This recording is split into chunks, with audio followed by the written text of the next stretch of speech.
Good morning, magandang umaga, and welcome to today's episode of My PI Dream. Today is Monday, and even though yesterday we talked about possibly putting together some of the plan, showing you the plan where we did the original build of the koi pond, yesterday ended up being a relaxing day and a day of doing some grocery shopping and doing some catch-up work. So we did not publish a episode yesterday, but today, as you could see, it's kind of a rainy morning this morning, and personally, I love rainy mornings. I'm a rain person. I love water, and I believe that when it rains, that it provides the nourishment to all the things in nature, things like the plants and the grass and the shrubs and things like that. And it just feels so good, and it cleans the air. I just love it when it rains. I don't mind the clouds, and mornings like this I cherish. So anyway, since it's a rain day and we're not going to be able to go back and work on the koi pond life support system, I think what we'll do today, I think we'll take advantage of this time and we'll talk about how we got to this point for the koi pond. We'll take some of the old pictures and some of the old videos, and we will talk about the plan. If you want to build a koi pond on your own, what are the necessary pieces of equipment, hardware, things that you might need to purchase, and talk about a little bit of theory about koi ponds. So anyway, Ness and I are out here enjoying. We had breakfast out here on the porch this morning. We have our coffee, and Ness is actually she's working. She actually works online, so that's what she's doing. She's working online. So what we will do is today's episode is going to be based on the planning and the design of the koi pond. So anyway, sit back, relax, enjoy, and without further delay, let's get today's video underway.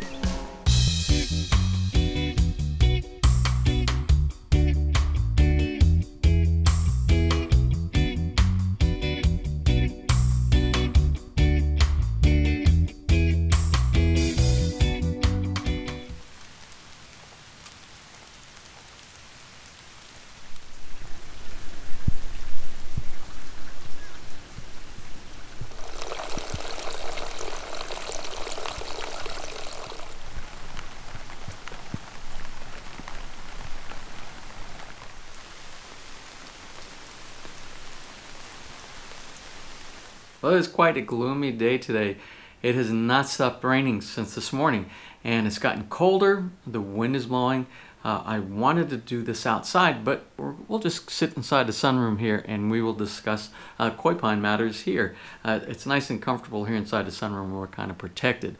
Anyway, what we're going to talk about today, like I promised earlier, we're going to talk about what has led us up to where we are right now on this design. When you are going to build a koi pond, or if you want to build a koi pond, it's basically a three-step process. Step one is going to be you need to have some kind of design. You need to design your koi pond based upon your desires and what you're trying to achieve with your koi pond. It has to, obviously, things like it has to fit your yard. It can't be too big or not too small that you're not going to enjoy it.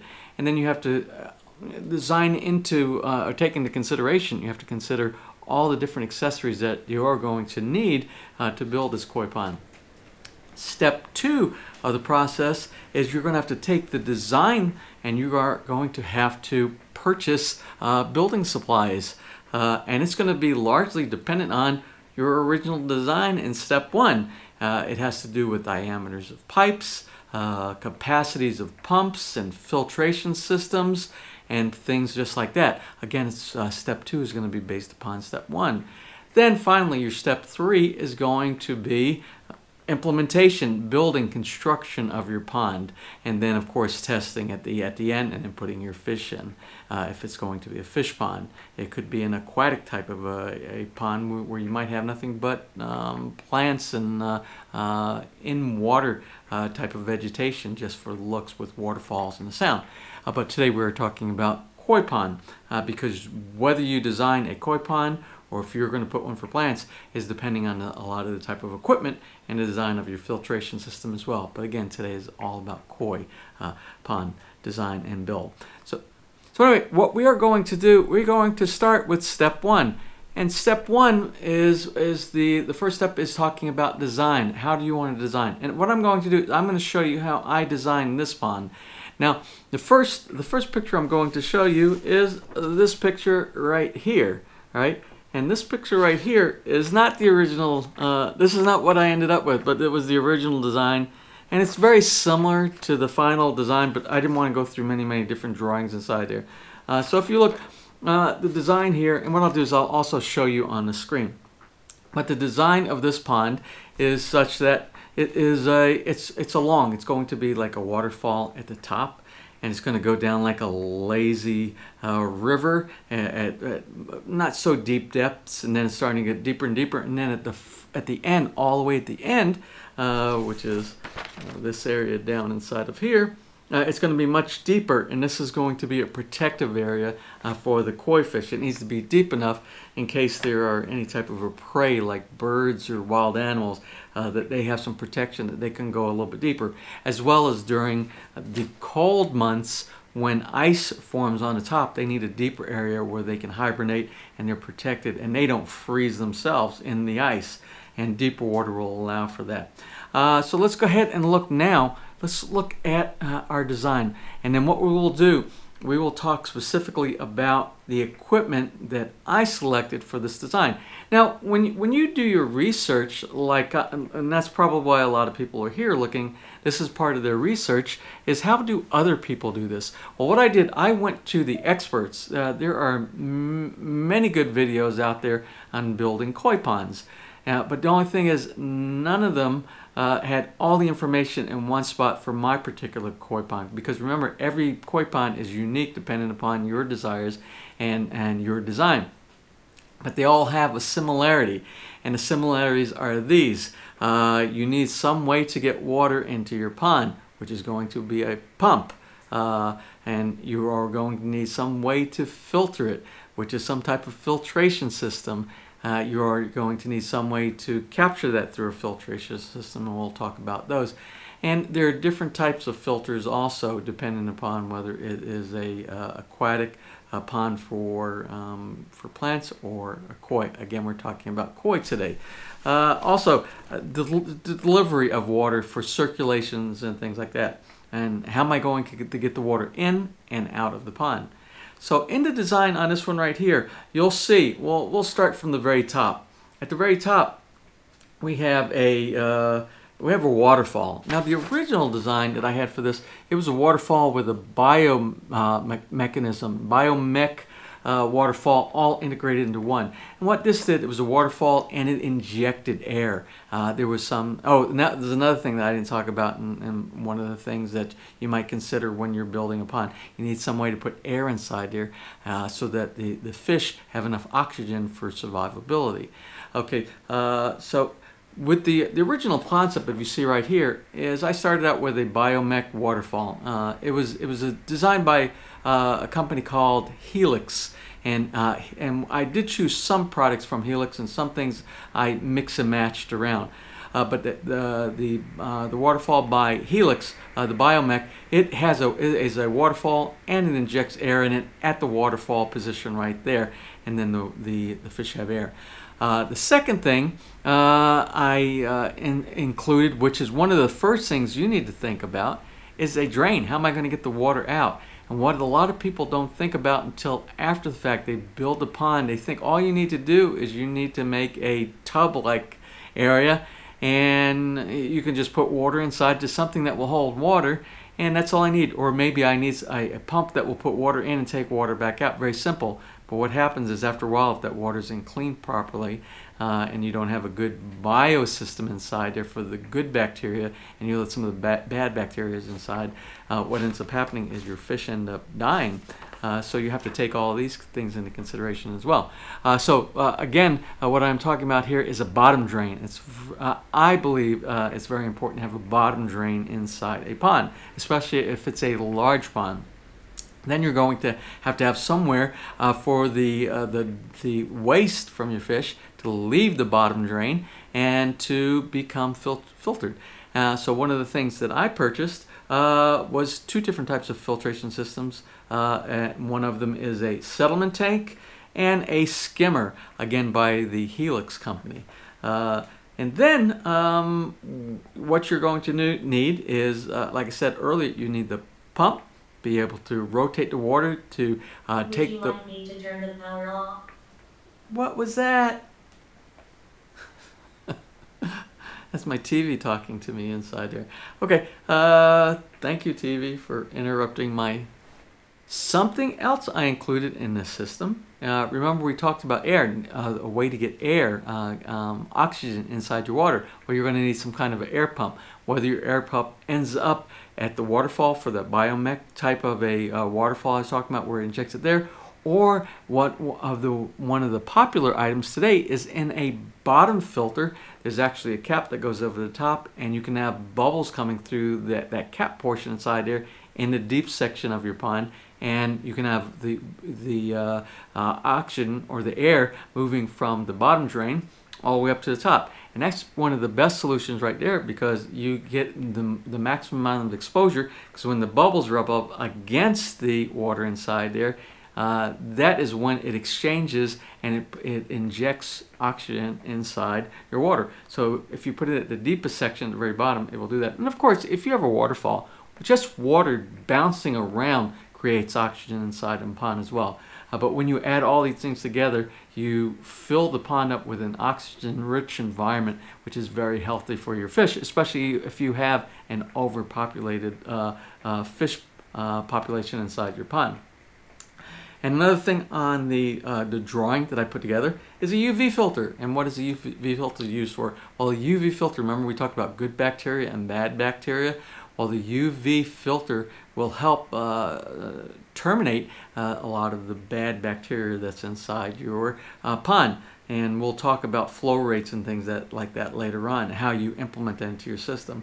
So anyway, those are the major components. Of course, what type of a liner are you going to use? Are you going to use concrete? Are you going to use PVC? I chose, which is very popular here in the United States, and I chose a PVC liner. Again, in the Philippines, a lot of people build with concrete. Concrete is very inexpensive, and the labor for putting it in is very inexpensive. So that's probably what we will use when we build our pond at Villa Feliz. And last but not least are some of the ancillary things like PVC pipes, PVC connectors, couplers, unions, valves, diverters, and things like that. And we'll talk about that a little bit more here in just a minute. All right, well, I guess the next logical area to go to is a functional, it's like a block diagram of the life support components themselves. And this is a pretty interesting area. This is the meat and potatoes of what is going to keep your koi pond healthy. All the other stuff is basically the bathtub, the pond itself, the pipes going to it. But these are the things that that are going to take the most amount of your time and research into getting the right parts in the place for your pond. Anyway, let's go ahead and start. And what I'll do is I'll show you exactly what I bought. And inside the description block, I will put a link to each one of these items that I bought. Now, like I said, this is unique to this system.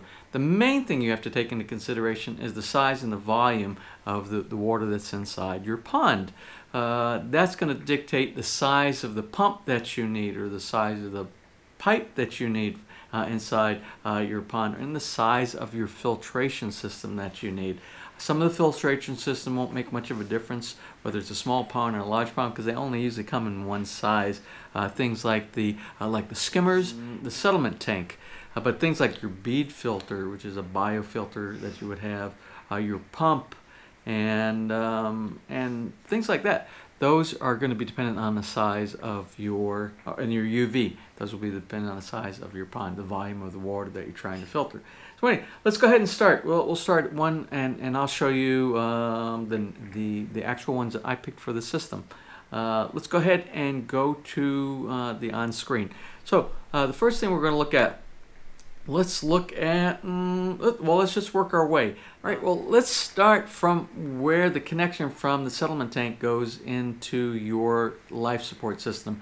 Again, we will talk a little bit more about the settlement tank and the skimmer filter later on in the episode. So anyway, for the all purposes of life support, let's look at our block diagram here. So on the block diagram, we are going from our settlement tank over to a diverter valve. You see the diverter valve, it's a 3-port diverter valve. And what a 3-port diverter valve does, it allows you to balance the water, the volume that you have coming from 2 different sources, and it will go into one exit port, which is going to be pulled by your pump. So you see on the first diverter valve, we have it coming from our settlement tank and from our skimmer. This 3-port diverter valve can be balanced. And what we'll do is we will have more water coming from our settlement tank, because remember, that comes from our bottom drain inside our pump. And we will have a small amount coming from our skimmer. The only reason we have a skimmer is just basically to get all that floating debris, those leaves and things like that, that are going to be caught inside of a basket inside the skimmer. But we don't need a lot of water being pulled from that. So we will focus probably, I don't know, 80% of the water volume coming from the settlement tank, and then about 20% coming from the skimmer. Then what it will do, it will be pulled into the pump. Let's look at the pump.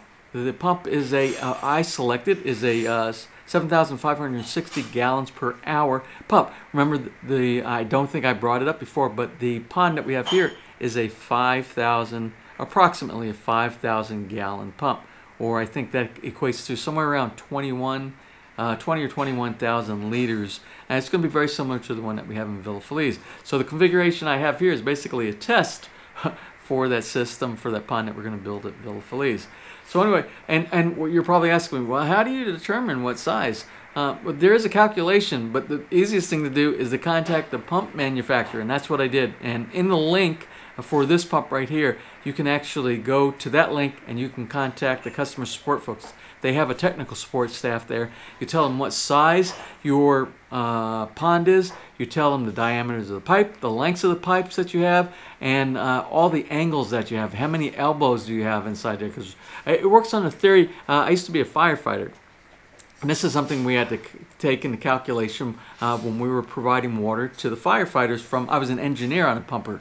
And we had to calculate how much hose we had, the diameter of the hose, and anything that would cause an obstruction or slow down of the water, which is called a friction loss. And they will calculate that as well from the technical support folks at the pump manufacturer, the pump company. So anyway, I called them up and they said this one would be perfect for our pond that we have here, 7,560 gallons per hour, which basically when you calculate that on a 5,000, the entire pond in about, I don't know, maybe 50 minutes, the entire water, all the 5,000 gallons, will be totally recirculated and filtered about every 50 minutes. So the next device that we have inside our block diagram here is a check valve. And what does a check valve do?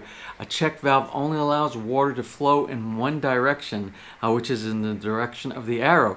We want water to come from the pump, push through the pump, and push through a filtration system. We never want the water to backflow from our filtration system back into our pump, because remember, our filtration system is going to be dirty. It's going to have all the garbage, all the stuff that we're filtering out of the system. We don't want all that garbage to go back into our pump. So it's a one-way flow. So the next piece of equipment after the check valve is going to be our bead filter. And what is our bead filter system going to do? It's going to filter, but it's also going to maintain the good bacteria inside our system. There's a bunch of beads inside there, and what the beads do, all the good bacteria sits on that, and they grow and they multiply. And that's what you want to do to have a healthy bioenvironment inside your pond. And you also see one of the output valves on here says to waste clean out. It's basically similar to the diverter valve, and what you can do is after so many months, you take this while your pump is running and you open that up and it will filter out. It will take all of that waste and shoot it out of that one pipe that goes out of the back of the bead filter system. You don't have to open this up. It's a very easy way to clean and maintain your filter. Very simple, and you stay nice and clean.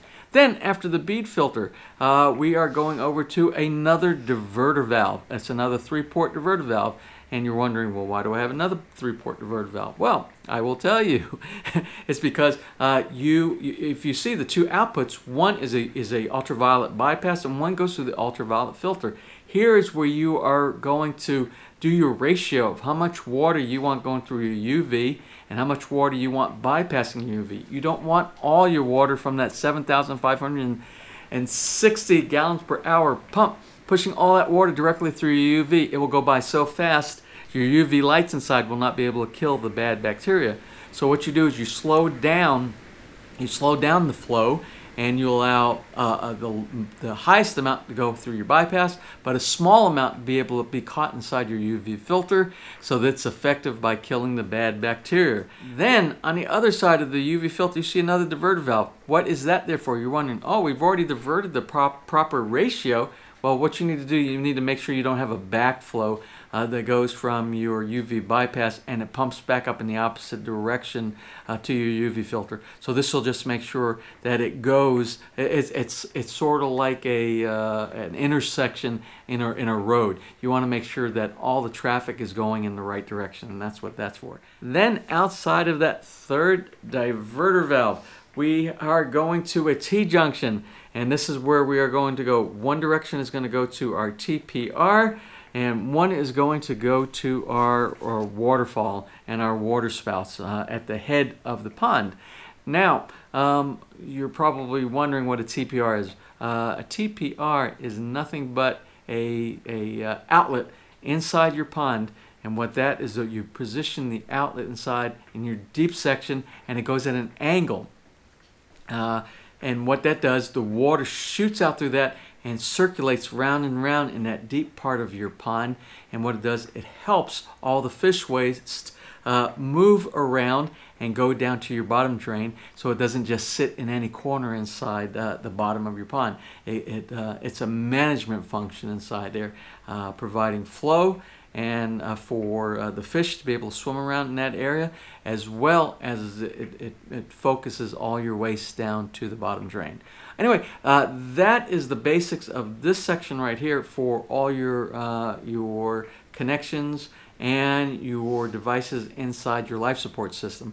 We're going to stop for now, and I think the next step we are going to do, we're going to probably do another part, because it's been long enough for this episode right here. We'll break this up so it won't be quite so boring, so you can jump into the next section. And next section is we're going to go back and all the video and all of the photographs I did during the build. And that'll be an exciting. That's the actual build of the koi pond itself. And then we'll go back into that and we'll talk about how we built the pond.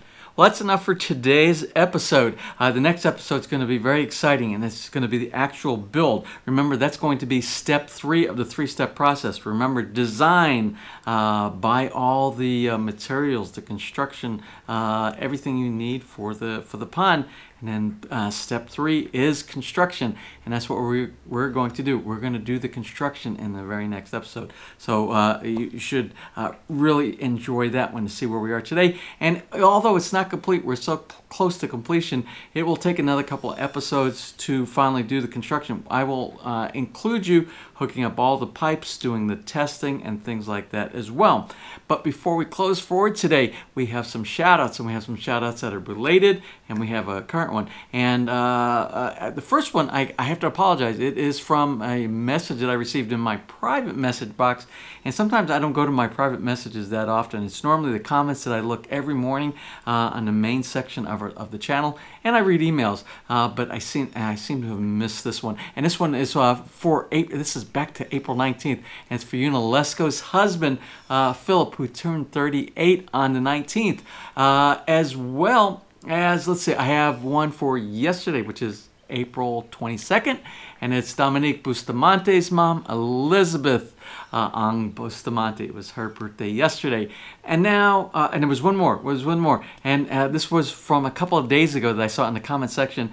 And it was Mark York. His wife Sharon said she wanted a big shout out, a birthday shout out for her big Irish sailor husband who turned 65 2 days ago. And our very last one is actually current for today. And today it's for Rowena Lee Grindley's husband, Simon. So to each and every one of you, we want to wish you all a very happy birthday. Well, that's going to be it for today. So we are going to close. If you enjoyed today's video, please give us a thumbs up. Please share. And if you have not subscribed, and I don't know why you wouldn't subscribe if you're coming and watching the videos, but there's several of you out there that come to watch, but you're not subscribed. And how do you do that? It's so easy. You just click on that little My PI Dream heart. In the bottom right hand side of your screen, you will be subscribed and you will be notified the next time we upload a new video. So until then, you have a wonderful and blessed day.